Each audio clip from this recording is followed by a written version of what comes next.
আপনারা কি হন পেশেন্টে? পেশেন্টের বাবা ভাই। আপনার নাম? সুকান হালদার। পেশেন্টের মা, নাম সন্ধ্যা মন্ডল। আচ্ছা, সৃজার যে হার্টের প্রবলেম আছে আপনারা কি করে জানতে পারলেন? সিজার হাতের প্রবলেম হচ্ছে, আমার হাতের আঙুলের লোকগুলো লিল হচ্ছিল। তা প্রাইভেট ডাক্তার ভোট পাচ্ছিল না বলে প্রাইভেট ডাক্তার বললো একটা ফটো তুলতে। তা আমরা ফটো তুলে জানতে পারি এরকম হাতের প্রবলেম আছে।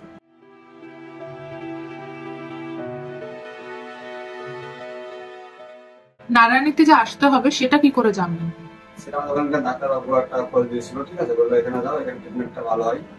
আচ্ছা, কোন ডক্টর আপনার বাচ্চার অপারেশন করেছেন জানেন? হ্যাঁ, দেবাশিস স্যার। ওকে। ডক্টর। আপনার বাচ্চার জন্য একটা সংস্থা থেকে আর্থিক সাহায্য এসছে, সেই সংস্থার নাম কি জানেন আপনারা? হ্যাঁ, কৌশিকা ফাউন্ডেশন।